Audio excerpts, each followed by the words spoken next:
สวัสดีเมื่อนี้มาพบกับพระสีโหปุณมีสิประเสริฐเส้นเก่าเส้นเคยเนาะพระสีโหสีผ้ามาเบิ่งตามหน้ากุฏิเนาะบรรยากาศตามหน้ากุฏิไหลผ้ามาดูมาส้มตามหน้ากุฏิบรรยากาศตามหน้ากุฏิเนาะ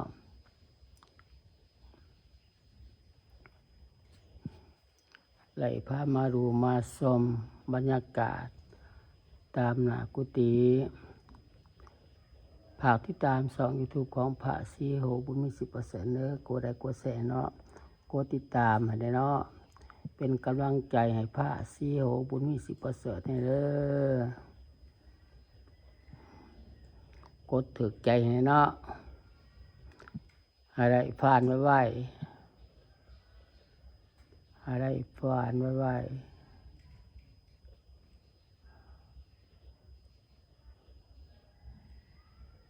บรรยากาศหน้ากุฏิไล่เอาบรรยากาศหน้ากุฏิมาให้ดูให้ชม FC ลาวไทยและต่างประเทศเขาดูเข้าชมฝากติดตามเด้อฝากติดตามช่อง YouTube ของพระสีโหบุญมี10%ให้แน่กดไลค์กดแชร์เนาะกดติดตามให้แน่เป็นกำลังใจให้พระสีโหบุญมี10%เด้ออะไรผ่านไว้เนาะ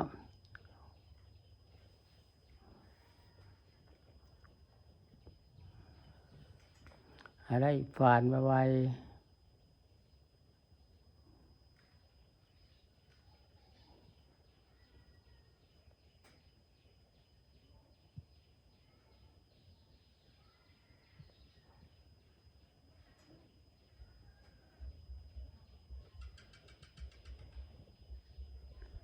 ฝากติดตามช่อง YouTube ของพระสีโหบุญมี10%เด้อกดไลค์กดแชร์เนาะกดติดตามให้เนาะเป็นกำลังใจให้พระสีโหบุญมี10%เด้อบรรยากาศหน้ากุฏิเนาะไล่เอามาให้รู้ให้ชม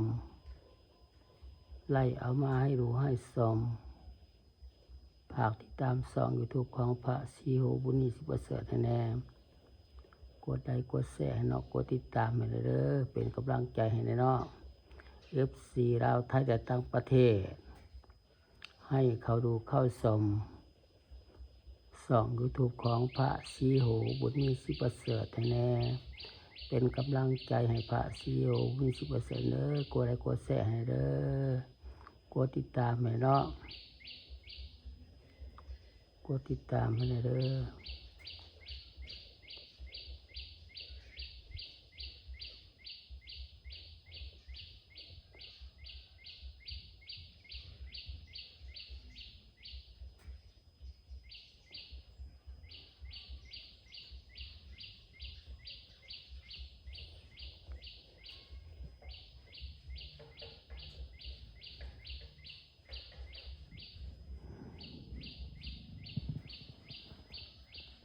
บรรยากาศตามหน้ากุฏิเนาะไล่เอามาให้ดูให้ชมได้พามาดูมาชมบรรยากาศตามหน้ากุฏิฝากติดตามช่อง YouTube ของพระสีโหบุญมี10%ให้เนาะกดไลค์กดแชร์เด้อ FC ลาวไทยและต่างประเทศ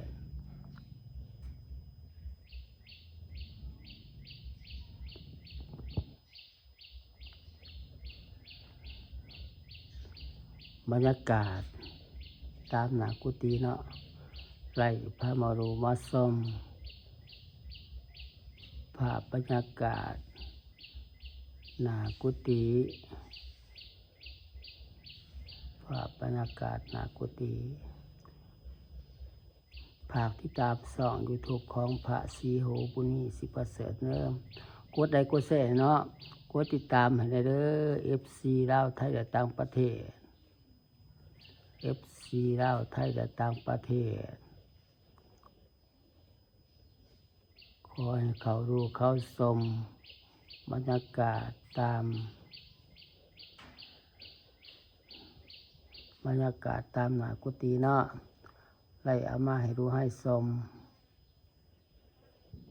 ฝากติดตามช่อง YouTube ของ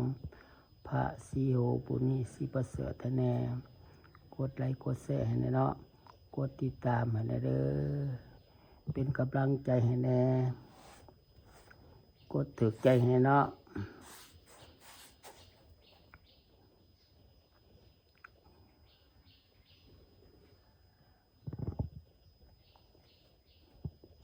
ไล่เอาภาพบรรยากาศมาให้ดูให้ชม FC ลาวไทยและต่างประเทศเขาดูเข้าชมเขาติดตามช่อง YouTube ของพระศรีโหบุญมีศรีประเสริฐแน่กดไลค์กดแชร์ให้เนาะกดติดตามให้แน่เด้อ FC ลาวไทยและต่างประเทศลาวไทยและต่างประเทศบรรยากาศตามหน้ากุฏิไล่เอามาให้ดูให้ชมไล่เอามาให้ดูให้ชม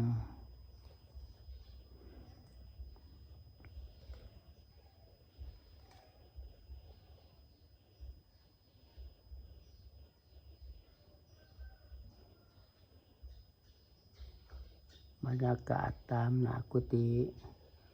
ไล่เอามาให้ดูให้ชม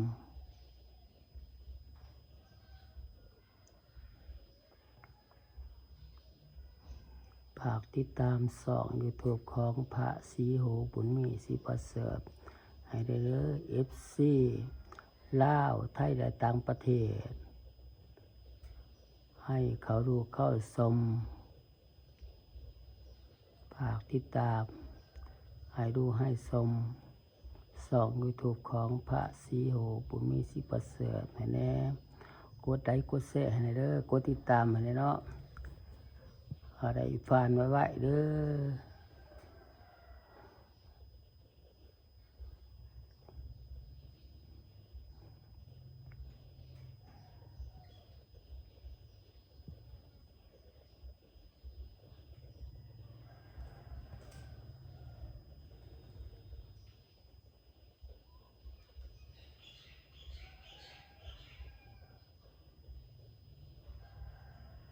ภาพบรรยากาศตาม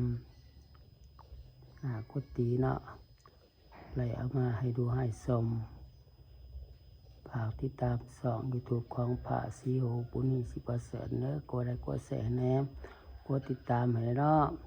FC ลาวไทยและต่างประเทศ FC ลาวไทยและต่างประเทศให้เขาดูเข้าชมบรรยากาศตามหน้ากุฏิเนาะฝากติดตามช่อง YouTube ของพระศรีโหบุญมีศรีประเสริฐแน่กดไลค์กดแชร์ให้เนาะกดติดตามให้เด้อกดติดตามให้เด้อบรรยากาศตามหน้ากุฏิเนาะไล่เอามาให้ดูให้ชมไล่พามาดูมาชมบรรยากาศตามหน้ากุฏิบรรยากาศตามหน้ากุฏิที่วัดบัวลาฟ้าบ้านห้างแหงเมืองคงสรวนแขงสารวัตรฝากติดตามช่อง YouTube ของพระศรีโหบุญมีศรีประเสริฐเด้อกดไลค์กดแชร์เนาะกดติดตามให้เด้อเป็นกำลังใจให้แน่คลิปนี้กับพระศรีโหโคราชไปก่อนบ๊ายบาย